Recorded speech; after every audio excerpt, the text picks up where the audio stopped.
Okay, are you guys ready?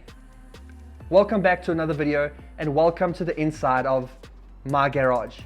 Yep, today we're not in a car, but we're in my garage at my house with something quite special behind me. This is my new old BMW E36 328i. That's a mouthful. So yes, amongst all of my other car reviews, you'll be seeing content of me bringing this car back to 2024. Fixing it, maintaining it, redoing things, changing it up, and you're gonna watch the whole build here on my channel. You can see I'm at home. Now, this is a process I've been wanting to do for a very long time. So I've been doing my homework, I've been searching online, and I eventually found the perfect 328i that I've been looking for. Now, before I show you the process I went through and what it was like to get it, I want to send a huge thank you to All Things Motoring, who is the huge supporter of this series of bringing my 328i back to 2024. Now, All Things Motoring is a platform and a TV show that just encompasses and houses everything to do with what's going on in the world of motoring and automotive in South Africa. But they do things differently. They cover everything from car shows to classic car shows, breakfast runs, and everything in between. So no actual car reviews, but everything that the automotive culture has to offer. So go check them out on DSTV channel 189, where you'll be able to watch the show and all the episodes that come out. They also got them available on YouTube, and go check them out on allthingsmotoring.co.za. I've decided to do something crazy. It's not something I ever thought that I would be doing now, at least, but the bug has bitten and I'm going to be getting myself a car. Well, an older car, something that I can fix up, that I can make to Greg Dennis review standard. So it's content for all the channels. So you're not just going to see reviews, but I'm wanting to get something that I can make content on, of bringing another car to life that's mine. Now I'm on my way to go and find the car in question, which you'll see shortly. It is old, so it's a 97, 98 car. It's a 6-cylinder and it's rear wheel drive. So you can kind of put two and two together as what you think it could be. So yeah, I'm a little nervous. It is a big purchase for me, but I've got the right partners on board and I think that we can make something really nice out of it. So yeah, let's go see if this is the one. So let me first set your minds at ease. I did not go and buy it there, but I did go and find someone privately. I went to check it out, and if you're wondering what I was doing right now, well, I got some advice. Open the bonnet up and then look where the fenders are mounted to the chassis. There's mounting bolts that are generally painted the same color as the car. Yeah. If those are gorged, that means the panel has come off and they haven't repainted the inside. So then you can ask the owner, listen, I thought you said there was no accidents. Clearly this panel's been off. And then you can negotiate the price down and things like that. So. And lucky for me, it didn't show any indications of damage or any major repairs. So we continued to look around the engine bay, firstly in awe of how clean it was. There were no drips or leaks underneath the car either, but we did also acknowledge that this was an old car, so the paint would need some love. So yes, there was a lot of fading and some damage and cracking and peeling, but all of that's going to be part of the process of bringing this back to life on Greg Dennis Reviews. Now, we then also listened to the engine while it was running before we took it for a drive, and also saw that the cowl was going to need some replacing because it was cracked, but luckily nothing major.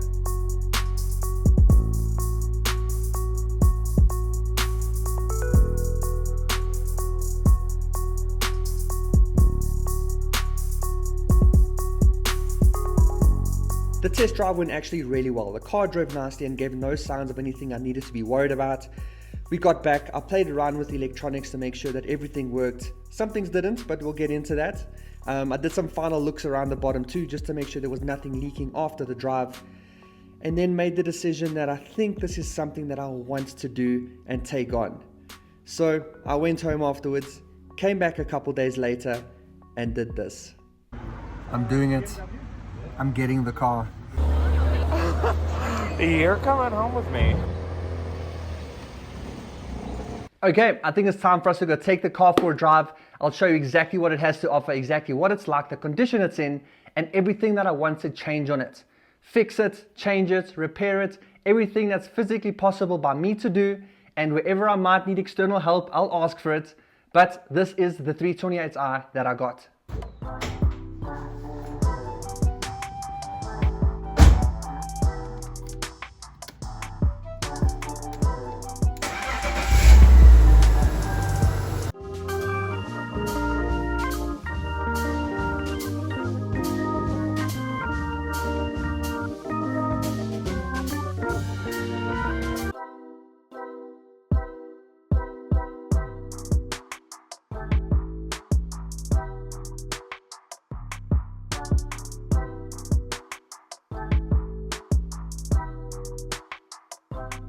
So I've been driving this on and off for a few days, so I've really got to feel what it's like, and I think it's very nostalgic to have to drive something from the 90s again. You can feel everything is mechanical, everything's by wire, the accelerator and all that, so you don't get the instant acceleration you're expecting, especially from a 2.8 litre 6-cylinder engine. But it's old and I need to remember that, but with all the time and effort I'm going to put into it, I'm sure that it's going to breathe a new lease on life, and that's what I'm hoping to give the car. But for now, some of the things that I'm noticing is that the brakes do squeak, so I'm going to have to look at fixing that, probably get them replaced or clean them. The steering wheel turns really nicely and you can feel the power steering from the 90s, but there's a bit of like you can hear a spring noise, and I think it sounds like it's a spring noise. I'm not too sure, so again, you're going to have to look into that.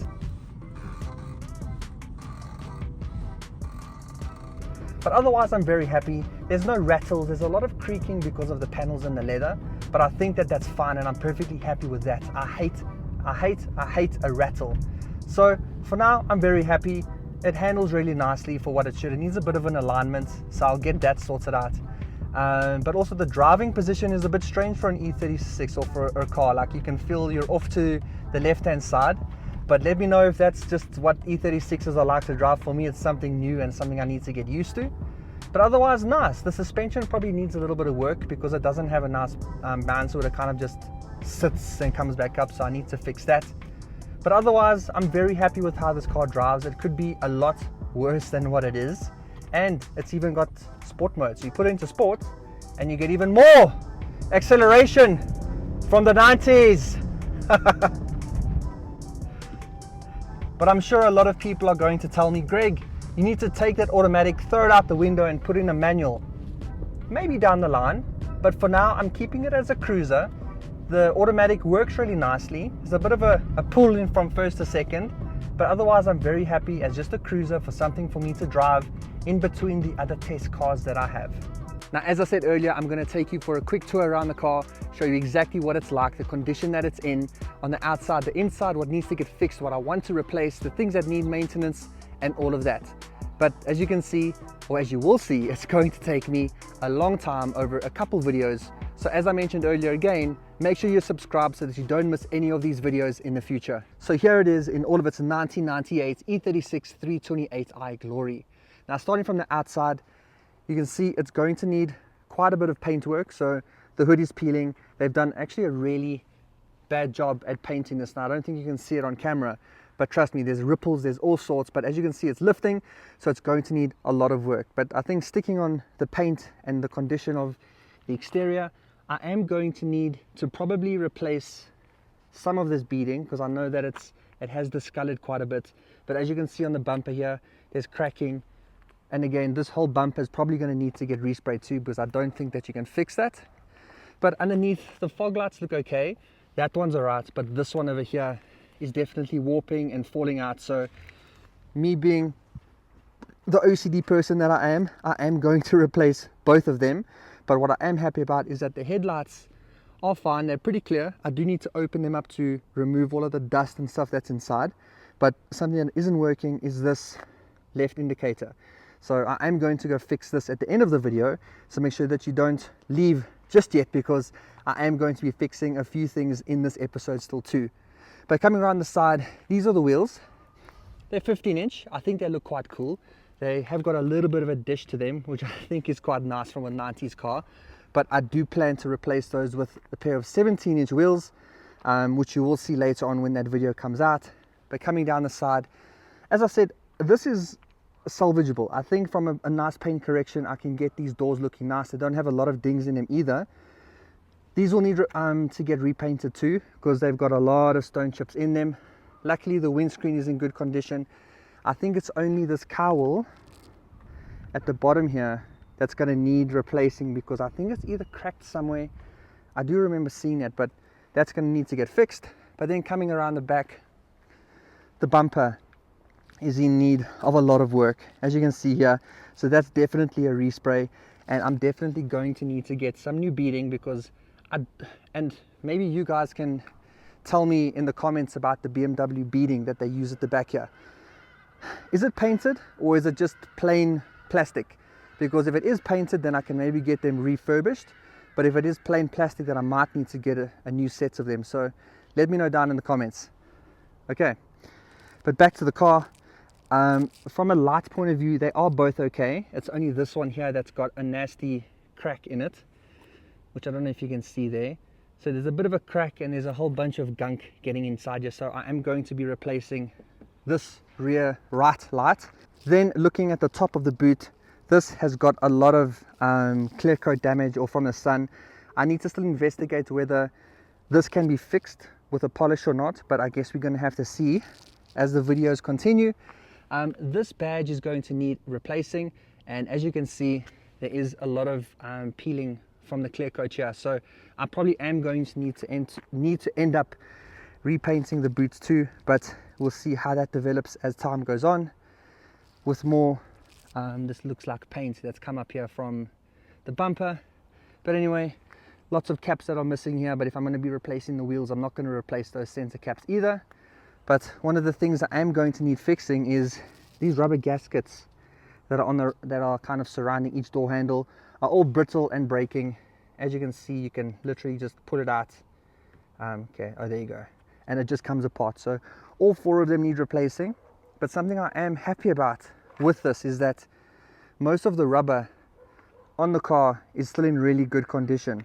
So all of the rubber going all the way around, that's still in pretty good nick. So I'm glad that I don't have to be replacing that. So from the outside, that's everything that needs replacing to kind of bring us back to essentially showroom condition. But for now, let's go quickly take a look at the inside. Now here on the inside, I'm quite happy with the overall condition of what it looks like. Yes, there's some wearing on the steering wheel and some stitching that's coming out here, but overall I think that's pretty nice. I think it's still in pretty good condition. It's something that I will change later down the line if I need to, but all of the vents are still good. None of them are broken.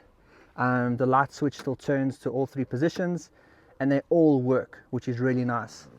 The gauge cluster is also no issues there. Everything works properly. The temperature gauge reads like it should. Everything works nicely there, and I've even got cruise control. How's that, eh? Oh yeah, you can see the wearing on the wheels. So can't do much about that, but you know, it's a almost 30-year-old car, so that's going to happen. And then coming down here into the center, they have replaced this, so it's not the best on either side. I am going to replace it with a newer one that I can use Bluetooth with and all of that, because if I'm going to be driving it, I still want to listen to my music. But something I'm considering is also getting a old OEM radio, so the one that's got the tape, so I can kind of restore the interior back to how it was originally. But that does limit what I can listen to, even though I know you do get tape cassettes that have got like a Bluetooth signal receiver thingy. So let me know down in the comments if I should bring it back to 2024 with a new head unit but match all the orange lights that it gives out, or should I go back to the stock OEM tape one to kind of restore how it was originally. So let me know. This does have the dual zone climate control, which I'm very happy about, and I really like the information display down here. So this shows you your consumption and everything. I'll actually turn it on so you can see. There you go, all on and out of the sun. So as you can see here, all the pixels still work. Everything is perfectly fine, which I'm very happy about. You can see the dual zones that you can select. And then down here in the information section, here you can also check your consumption, your temperatures, your average speed, your distance, your range even. The stuff that's now normally in the digital cluster on normal cars, or not normal, but more modern cars. But you can also check issues, like here you'll click check, and here it brings up a washer fluid low. So this is low because the little pump or the motor in the washer, the windscreen washer reservoir that pushes the water up to the squirters on the windscreen, that doesn't work. So in this video, I'm also going to be fixing that, so stay around. But something else that's also on the list to fix is the sagging glove box, but as well as the whole lid. So it's supposed to sit there, but it currently falls down because these little arms are broken. So I am going to be fixing that too. But apart from the overall interior just needing some love and maybe a nice clean with some steam to just kind of get all the gunk out, I don't think the seats are in that bad condition. I mean, they are almost 30 years old. The leather's still nice and soft. They aren't completely ripped up, but overall I think that they look pretty good. And then there is the back seats too. So I'm pretty chuffed with how the interior looks. I think it's too bad, but something I am going to need to fix is the sagging roof liner. So there's all just a whole bunch of pins holding it up there, and it does touch my head while I'm driving. So again, another video where I'm going to tackle that, so wish me luck, please. Another thing that I'm quite happy about is that I do have the carpets in here. So in the front there's the two, and in the rear there's the two carpets as well. Something else to note that isn't working is that window. So it's either the mechanism overall or it's the actual button that you press. So I'm going to have to do some troubleshooting to find out. Another cool feature is I've got the sun blind at the back there, a manual operated one that you can move up and down, which I think is also really cool. So that's my BMW 328i. Let me know what you guys think about it. Did you think it would be in this condition? Worse? Better? Let me know. Did you notice any things I didn't notice? Or let me know if there's other things that I need to look out for, that I need to fix, and go and see how it's working, if it's working, because I'm sure there's a lot of niggles and little things that the E36 has that I might not know about. So let me know. But for now, we're going to head back to Greg's garage and we're going to go sort out that indicator bulb as well as the washer fluid reservoir motor. Let's go. Okay, we've made it back to the garage and we're going to do some of the fixing up. But firstly, got to keep the hands clean. I'm a content creator, I'm not a mechanic. So make fun of me all you want, but this is how we're going to do things here. Lucky I don't have my apron out today either, so the clothes might get dirty. No, I'm kidding. If I know how to put a glove on. Are these left or right-handed gloves? Just kidding. They're ambidextrous, they say. Okay. Got the key. I actually haven't shown you guys the engine bay yet from the view, so let's do that quickly.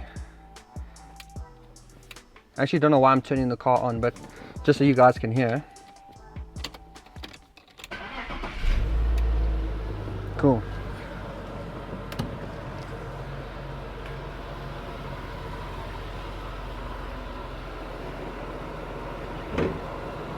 Where are we? Over here, there we go. And what's cool is that even from the 90s, you got gas struts. No stupid little stick to hold it up. So here you go, the nice clean engine bay. Here you can see the 2.8 litre 6-cylinder. 1, 2, 3, 4, 5, 6. And that's what made me fall in love with this specific model and why I wanted to get it. But for today's video, we're going to go and replace the bulbs inside of each indicator housing because it's been flickering funny. So my gut's telling me that it's definitely the bulb because it at least is still flashing and it's not a fuse or something like that. And then also the washer fluid reservoir.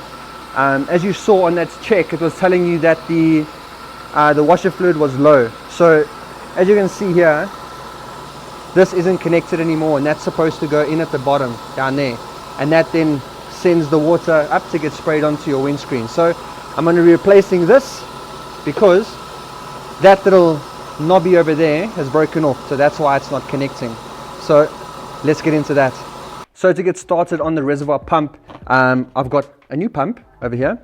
I've also got a screwdriver to get this off of obviously the body of the car, and then just a container because I think there is going to be some excess water and debris inside of this container. So to get this off, just going to get a flathead screwdriver in here like so, and I don't want to lose this, so we'll put that over there like that, and then this should just come off like so, and I can see that there's excess water. So for now, yeah, okay, so to get this out of here, I've got this other connector, so I'll put this there and see how much we can Get out. That almost fell over. Alrighty. Feels like most of it. Okay. And there's the container for the rubbish in. Okay. Now, what I've seen inside here is that there is also, I don't know if you can see inside there, but there's like a, which looks like a, what do you call it, a mesh or something like that. I think that that's supposed to be on top here, but it's just fallen in there because it's old. But regardless, let's see if I can even get that out. If not, I'm probably just going to leave it there for now.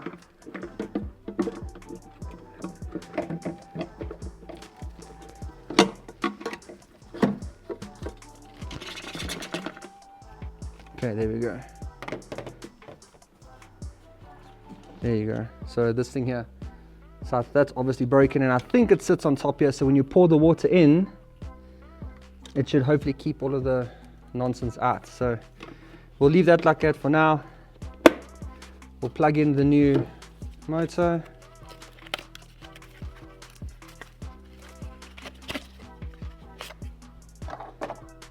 Like so.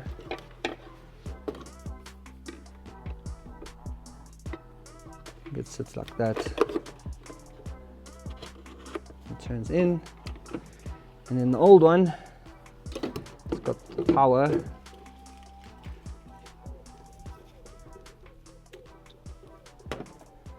Which should just clip back in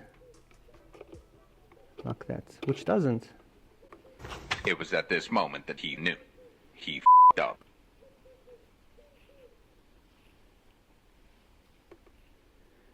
Okay, so that's a whole different connector.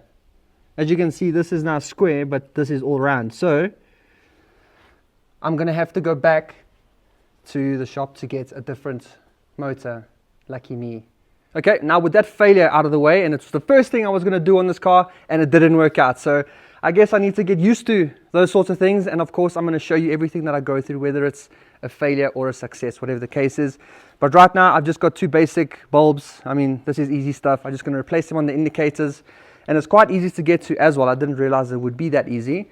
Now to get to the indicator bulb, you should have enough space to get your hand in, and you'll squeeze the two clips together and put a bit of pressure, and it should come out like that. Now this is the bulb that was not working, but because I'm OCD, I'm going to replace both anyway. So there's the old one, and here's the new one. Go in, little turn, and it should stay like that. And then reverse the process. Just have to at least get my hand back in there.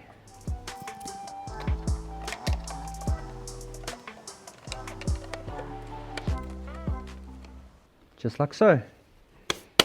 I'm not going to show you the other side because it's going to be a complete duplicate of that first one.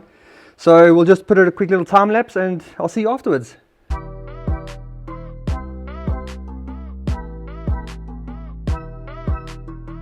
Now to quickly check that they actually both work, because otherwise, what's the point?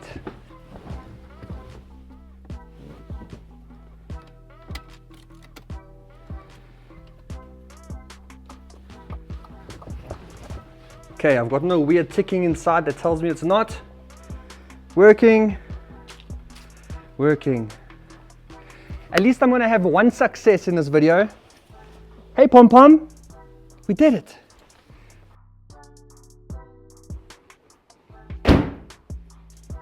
Now that's part one of my 328i build here on Greg Dennis Reviews. And as I've mentioned, I've got a lot more work to do on this beauty of mine. But in the next video, I'm gonna tackle the paint and show you exactly how to detail your car at home as best as you can within a DIY environment. But on top of that, I'm also going to attempt to polish the paint. Now I know it's gonna go for a detail later down in the line and paint correction and all of that stuff, but I'm gonna tackle polishing this car with some DIY things like a drill and these attachments, so you don't wanna miss that. So make sure you subscribe so you don't miss any of these videos in the future. And until then, I'll see you when I do this.